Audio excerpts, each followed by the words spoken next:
Tihar jail में बंद सहारा India समूह के प्रमुख सुब्रत रॉय सहारा को सुप्रीम कोर्ट ने 4 हफ्तों के लिए पैरोल दे दी है। सुब्रत रॉय की मां छवि राय का देर रात निधन हो गया।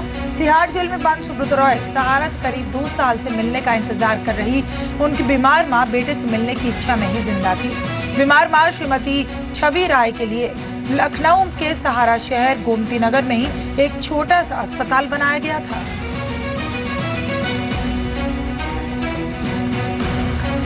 IDBI बैंक ने भरोसा जताया कि विजय माल्या को दी हुई रकम जरूर वापस ली जाएगी। MD और CEO किशोर खरात ने कहा कि माल्या से 50% से 60% रकम वापस आने की उम्मीद है।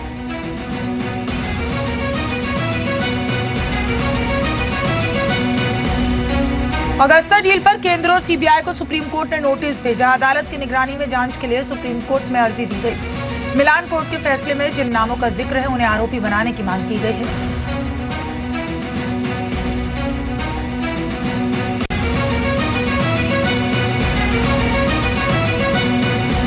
रॉबर्ट वाड्रा के खिलाफ ईडी ने जांच तेज कर दी है। राजस्थान के बीकानेर में कई जगहों पर छापे मारे गए।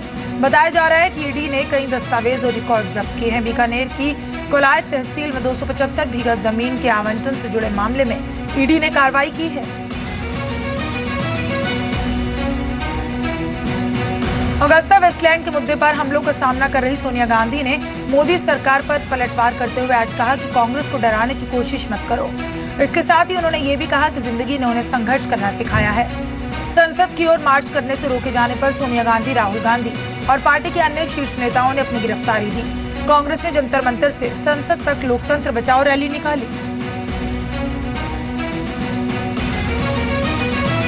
उत्तराखंड में 10 मई को सुबह 11 बजे शक्ति परीक्षण होगा, लेकिन 9 बागी विधायक वोट नहीं दे पाएंगे। सुप्रीम कोर्ट ने कहा कि पहले हरीश रावत को मौका दिया जाएगा। ये फ्लोर टेस्ट विधानसभा में सुबह 11 बजे होगा। 2 घंटे के लिए राष्ट्रपति शासन हटाया जाएगा। शक्ति परीक्षण का नतीजा सुप्रीम कोर्ट घोषित करेगा और हरीश रावत सरकार के अल्पमत में होने की दलील पर केंद्र सरकार ने राज्य में 27 मार्च को राष्ट्रपति शासन लगा दिया था। कमजोर शुरुआती संकेत के बाद दिन के दौरान निचले स्तर से बाजार में रिकवरी हुई। नीचे से 171 पॉइंट रिकवर हुआ। सेंसेक्स निफ्टी में भी 58 पॉइंट्स की रिकवरी रही। मिड कैप शेयर्स में जमकर खरीदारी रही। सबसे ज्यादा खरीदारी oil and gas, auto, consumer durable, realty और पावर सेक्टर में रही।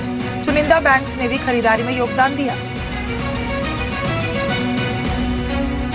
एम्बिट कैपिटल ने चेतावनी दी है कि सेंसेक्स 22,000 तक फिसल सकता है। सरकारी बैंकों के साथ अब प्राइवेट बैंक्स में भी दिक्कतें बढ़ रही हैं, जबकि सीमेंट और ऑटो सेक्टर अब भी आकर्षक बने हुए हैं।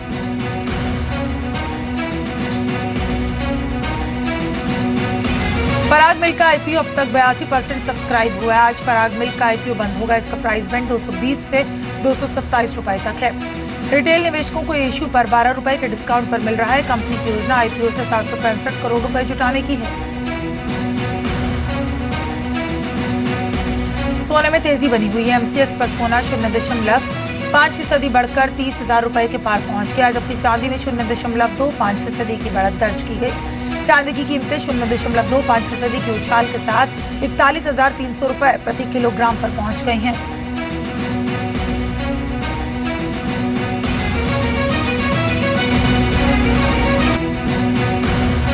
सोने की कीमतों में तेजी जारी रह सकती है। ऐसे में अक्षय तृतीया के मौके पर सोने में निवेश करना फायदेमंद होगा। जी बिजनेस के गोल्ड पोल में 67% जानकारों ने सोने में खरीदारी की राय दी। ज्यादातर जानकारों का मानना है कि इस महीने के अंत तक सोने का भाव फिर 30,500 के ऊपर पहुंच जाएगा। कुछ एक्सपर्ट सितंबर तक भाव 33,000 तक जाने की बात भी कर रहे हैं। इस साल सोने का भाव 20% से ज्यादा बढ़ गया। अमेरिका में ब्याज दरें नहीं बढ़ने और डॉलर में भारी गिरावट से सोने की कीमतों में तेजी आई है।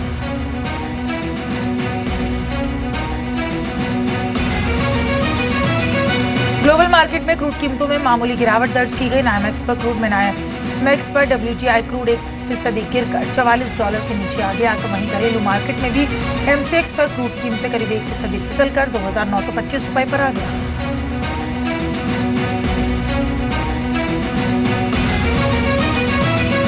EPFO फंड को कैपिटल मार्केट में निवेश पर बनी कमेटी ने CBT को सौंपी रिपोर्ट और अगले 5 साल तक निवेश सालाना 2% तक बढ़ाने की कमेटी ने सिफारिश की है।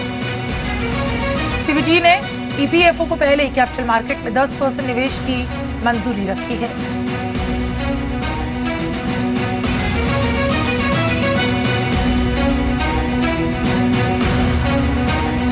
डायरेक्ट बेनिफिट ट्रांसफर का दायरा बढ़ सकता है। इसके लिए पीएम मोदी सभी संबंधित मंत्रालय के साथ बैठक करेंगे। माना जा रहा है कि power, fertiliser, scholarship, health schemes के लिए डायरेक्ट बेनिफिट ट्रांसफर शुरू किया जाएगा। सभी मंत्रालय को इस योजना का खाका सौंपने के आदेश दिए गए। एलपीजी सब्सिडी से होने वाली बचत को देखते हुए सरकार ने फैसला किया है। एलपीजी सब्सिडी से सरकार को 21,000 करोड़ रुपए की बचत हुई और अब 100 करोड़ से भी ज्यादा आधार कार्ड बन चुके हैं।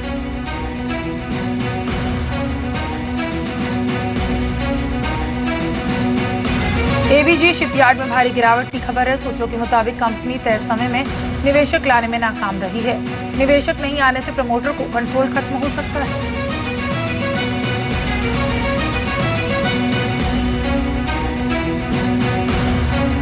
सरकार national investment and infrastructure fund के तहत देश का पहला सोवरियन वेल्थ फंड बनाने जा रही है, जो घरेलू स्टील कंपनीज की जरूरतों का ख्याल करेगा। और सरकार ने पिछले साल दिसंबर में 40,000 करोड़ का NIIF फंड बंद पड़े और दूसरे प्रोजेक्ट्स को मदद करने के लिए बनाया था।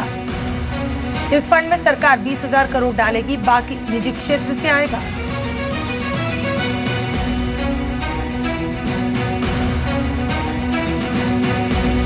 उदय बॉन्ड को बैंकों ने हाथों हाथ लिया है। जी बिजनेस से एक्सक्लूसिव बातचीत में ऊर्जा मंत्री पीयूष गोयल ने कहा कि पिछले साल एक महीने में 1 लाख करोड़ के बॉन्ड बिके, जबकि 18 राज्यों की तरफ से बॉन्ड को सैद्धांतिक मंजूरी भी मिली।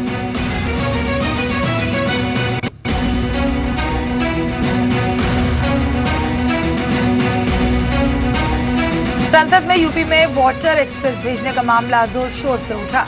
रेल मंत्री का इस्तीफा मांगते हुए एसपी सांसदों ने जमकर हंगामा किया। उनका कहना था, बिना मांगे ट्रेन क्यों भेजी। जवाब में रेल मंत्री ने कहा, अखिलेश से बात हो गई है।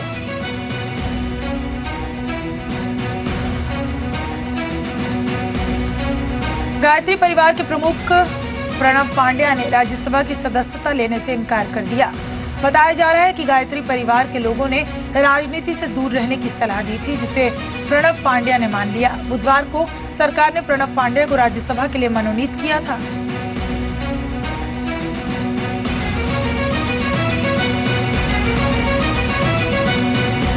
महाराष्ट्र में गोमांस यानी बीफ पर लगा बैन आगे भी जारी रहेगा। बॉम्बे हाई कोर्ट ने राज्य सरकार के बीफ बैन करने के फैसले को कायम रखा। हालांकि हाई कोर्ट ने महाराष्ट्र एनिमल प्रिजर्वेशन एक्ट के उस सेक्शन को रद्द कर दिया जिसमें राज्य के बाहर से गौमांस आयात करने पर भी कार्रवाई किए जाने का प्रावधान था। लेकिन अनजाने में अगर किसी के पास बीफ मिला तो सजा नहीं होगी।